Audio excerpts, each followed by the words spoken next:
GPT-4는 정리를 깔끔하게 하는데 약간 횡설수설한다는 걸 알 수 있고, 변호사 시험에서 챗GPT-4는 응시자들 사이에서 더 높은 점수를 기록했다고 하네요.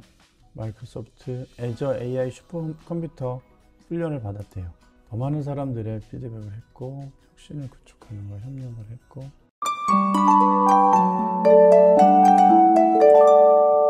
안녕하세요, 지식쉐이크입니다. 마이크로소프트에서 만든 빙하고 챗GPT하고 이 성능 비교와 옵션들을 한번 살펴볼까 합니다.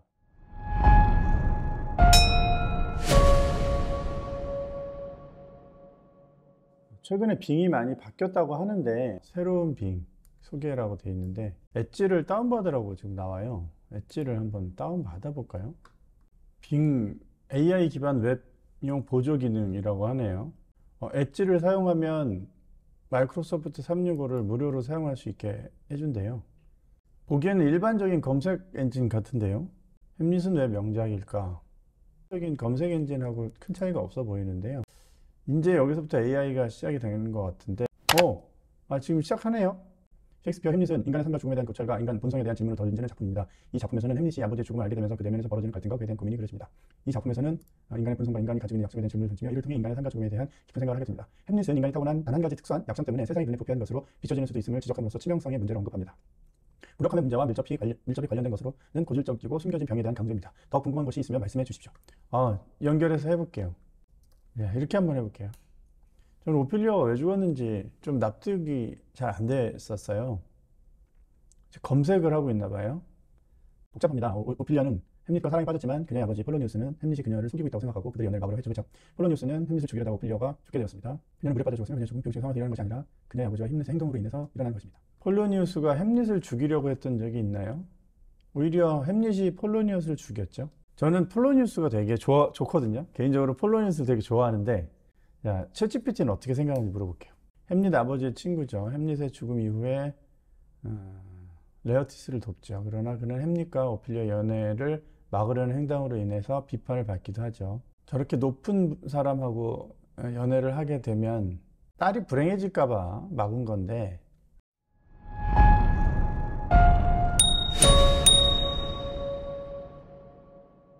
서울대 입시 문제를 얼마나 잘 풀지. 문장을 한번 읽을게요. 동백은 한 송이 개별자로서 즐겁게 피어나고 즐겁게 떨어진다. 동백은 떨어져 죽을 때 주접스러운 꼴을 보이지 않는다. 절정에 도달한 그 꽃은 마치 백제가 무너지듯이 절정에서 문득 추락해버린다. 눈물처럼 후두둑 떨어져 버린다. 매화는 피어서 분집을 이룬다. 꽃핀 매화 숲은 구름처럼 보인다.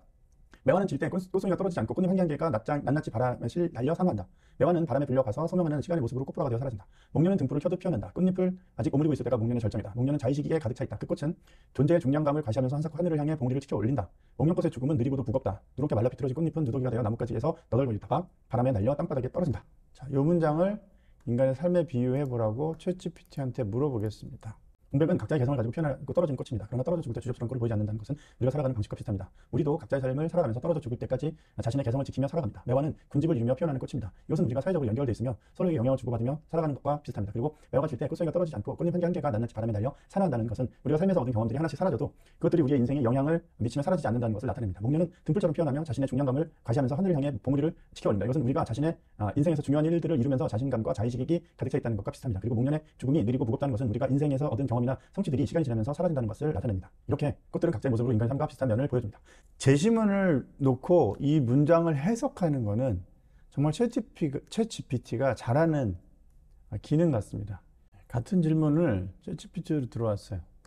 챗GPT에서 같은 질문을 한번 해보겠습니다. 동백은 인생의 일시적인 순간에 나타날 수 있습니다. 각각의 개별적인 경험들은 서로 다른 시기에 일어나고 그들의 가치는 모두 달라지지만 마침내 모두 다 떨어져 삶에서 사라지게 됩니다. 매화는 친구, 가족, 사랑하는 이들과 함께 이루는 추억과 경험들을 나타낼 수 있습니다. 그것들은 항상 우리와 함께하며 서로를 이어주는 구름과 같습니다. 하지만 결국 시간이 흐르면 그 추억은 흩어져 사라지고 우리는 그저 그 추억들의 향수만을 간직하게 됩니다. 목련은 자신감과 열정을 상징할 수 있습니다. 목련은 자신의 아름다움과 중요성을 자각하며 하늘을 향해 봉우리를 치켜 올립니다. 하지만 그 아름다움이 서서히 시들어가고 결국은 그 무게감 있는 존재감을 잃게 됩니다. 그러나 그것의 아름다움과 꽃잎들이 나뭇가지에서 너덜거리며 바람에 날려짐으로써 삶이 언제나 변화하고 지나가는 것을 상기시키며 우리에게 겸손함을 불러일으킵니다. 조금 더 멋진데요. 여기 업그레이드 모드가 있는데 $20면 얼마인가요? 한 25,000원 정도 되나요? 25,000원 정도? 좀 높은 수준의 요구도 해줄 수 있고 소리도 빠르고 그렇다고 하네요. 유료 버전도 있어요. 이번에는 자기 생각을 묻는 질문을 한번 해보겠습니다. 1937년에 미국의 한 제약회사는 기존에 알약으로 판매되던 항생제를 유기용매에 녹이고 딸기향을 첨가하여 어린이가 먹기 쉽게 시럽으로 만들어서 판매하였어요. 그런데 이 약을 복용한 353명 중 105명의 어린이가 사망했어요. 이 사건 동물에 해당 시럽을 투여해보니 다수의 실험동물이 죽었어요. 1957년 독일의 한 제약회사는 수많은 동물 실험에서 부작용이 거의 나타나지 않은 입덧 치료제를 개발해 판매하였어요. 그러나 이 입덧 치료제를 복용한 산모에게서 팔과 다리가 극히 짧은 기형아들이 10,000명 이상 태어났어요. 1960년대에는 개를 이용한 독성 연구가 많았어요. 이후에는 개보다는 쥐를 이용한 독성 연구가 일반화되었어요. 1980년대부터는 실험용 물고기를 이용한 독성 연구도 도입이 되었어요. 자, 먼저 동물 실험에 쓰이는 동물이 왜 바뀌었는가 먼저 물어볼게요. 하나씩 물어보겠습니다. 동물 실험에서 사용하는 동물 종류가 변한 이유는 여러 가지 요인이 있습니다. 첫 번째, 실험에서 사용하는 동물의 종류는 연구 목적, 효과성, 윤리성에 따라 다릅니다. 둘째는 분야에 따라 다릅니다. 약물 연구에서는 쥐와 토끼, 행동학에서는 쥐와 원숭이, 셋째 동물 실험에 사용하는 연구 비용 유효성 결정. 이 예시에서 어린이를 포함한 인간 실험 대상자에게 치명적인 부작용으로 발생한 사례가 나와서 해당 약품의 독성 실험을 동물에게 실험한 결과 실험 동물도 대부분 죽었다는 것이 보여집니다. 이와 같이 인간 실험에서 발생한 부작용이나 위험성에 대해서 동물을 통해 예방하려는 노력이 있었으며 이를 위해 실험 동물의 종류가 변화되었습니다. 따라서 동물 실험에 사용되는 동물 종류는 다양한 요소들에 의해 변화되었습니다. 설득력 있죠? 자, 두 번째 질문. 개가 아닌 다른 동물을 이용하는 실험에 대해서 찬반을 선택하고 이유에 대해서 말해라.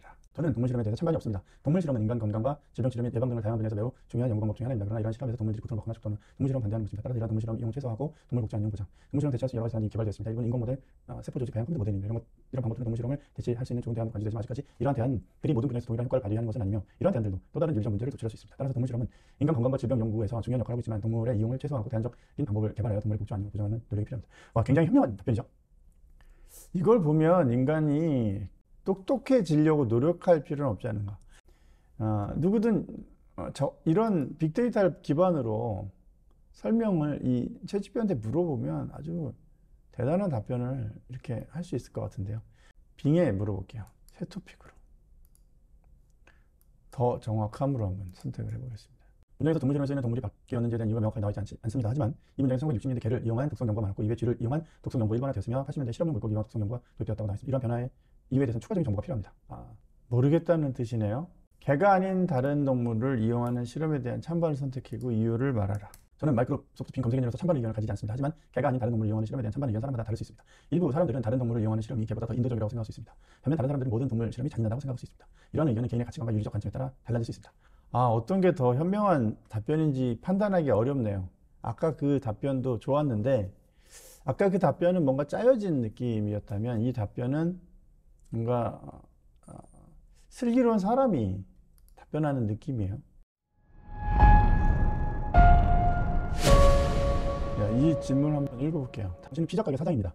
5명의 직원과 함께 피자를 만들어 팔고 있습니다. 직원은 피자를 만드는 사람 3명, 배달원 1명, 직원과 매장을 관리하는 팀장 1명입니다. 내일이 어린이날이라 지역 아동센터에서 피자 20판을 만들어 봉사하러 가기로 했습니다. 그런데 동시에 다음에 4가지 일이 발생했습니다. 1. 오늘 매우 장사가 잘 돼서 봉사하러 갈 피자에 올릴 10판 분량의 치즈가 부족하다는 것을 알게 되었고 거래하던 재료 공급 업체는 남은 물량이 없다는 말을 들었습니다.